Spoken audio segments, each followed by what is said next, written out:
السلام علیکم، ایک بار پھر آپ کو خوش آمدید۔ کیا ہوگا اگر ہم پانی نہ پئیں؟ پہاڑی چوٹیاں ہوں، مٹی میں موجود نمی ہو یا خود ہمارے جسم میں خلیے ہوں، پانی ہر جگہ موجود ہے۔ محل وقوع کے لحاظ سے دیکھا جائے تو فیٹ انڈیکس، عمر اور جنس جیسے عوامل پر اس کا انحصار ہوتا ہے، اور اوسطاً ایک انسانی جسم میں 55 سے 60% تک پانی ہوتا ہے۔ پیدائش کے وقت پیدا ہونے والے بچے کا جسم 75% پانی پہ مشتمل ہوتا ہے، جو ایک تیرتی ہوئی مچھلی جتنا ہوتا ہے۔ پانی کی یہ مقدار بچے کی پہلی سالگرہ تک 65% تک کم ہو جاتی ہے۔ تو پانی ہمارے جسم میں کیا کردار ادا کرتا ہے، اور در حقیقت ہمیں کتنا پانی پینا چاہیے کہ ہم صحت مند رہ سکیں؟ ہمارے جسم میں H2O جوڑوں کو نرم اور لچکدار بنانے، درجہ حرارت کو کنٹرول کرنے، دماغ اور ریڑھ کی ہڈی میں افزائش کا کردار ادا کرتا ہے۔ پانی صرف ہمارے خون میں ہی شامل نہیں ہے، بلکہ ایک بالغ انسان کے دل و دماغ کا تقریباً 3/4 حصہ پانی پہ مشتمل ہوتا ہے۔ یہ تقریباً ایک کیلے میں موجود نمی کی مقدار کے برابر ہے۔ ہمارے پھیپھڑوں میں ایک سیب جتنی یعنی 83% نمی پائی جاتی ہے، اور خشک نظر آنے والی ہڈیوں میں 31% تک پانی ہوتا ہے۔ اب سوال یہ ہے کہ پانی اتنا ہی لازمی ہے اور ہر طرف پایا جاتا ہے، تو ہمیں اتنا زیادہ پینے کی کیا ضرورت ہے؟ اس کا جواب یہ ہے کہ ہم ہر روز 2 سے 3 لیٹر پانی پسینے، پیشاب، نظام جیسے عوامل سے خارج کر دیتے ہیں، یہاں تک کہ سانس لینے میں بھی ہم اسے استعمال کر لیتے ہیں۔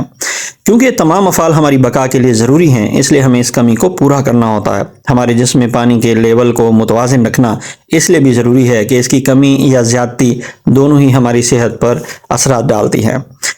پہل پانی کی کمی سے دماغ کے ہیپو تھیلمس میں حساس ریسیپٹرز اینٹی ڈائیورٹک ہارمون کے اخراج کا سگنل دیتے ہیں۔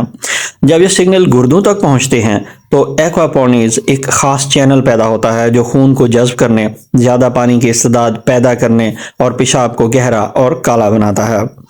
پانی کی شدید کمی سے ہمیں توانائی کی کمی، مزاج کی تبدیلی، جلد کی خشکی، بلڈ پریشر اور دماغی مسائل جیسی علامات ظاہر ہو سکتی ہیں۔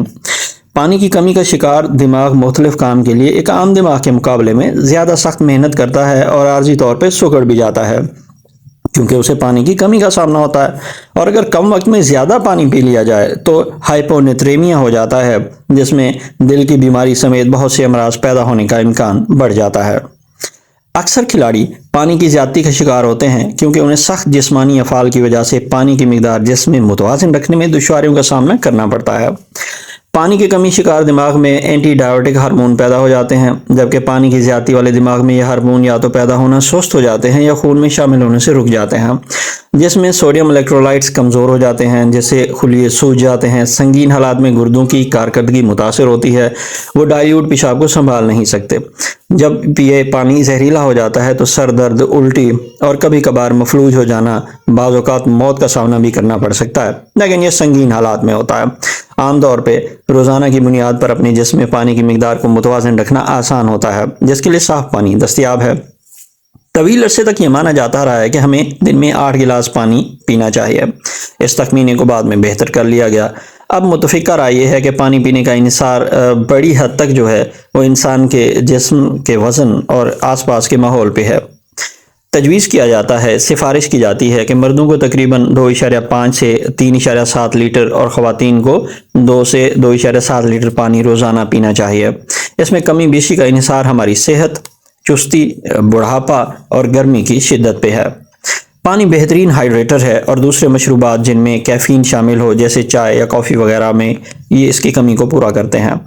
ہمارا روزانہ کا کھانا بھی H2O کی مقدار کا 5واں حصہ بناتا ہے۔ پھل اور سبزیاں جیسے اسٹرابری، کھیرے اور بروکلی میں 90% سے زیادہ پانی ہوتا ہے، جو قیمتی غذائی اجزاء اور فائبر بھی مہیا کرتے ہیں۔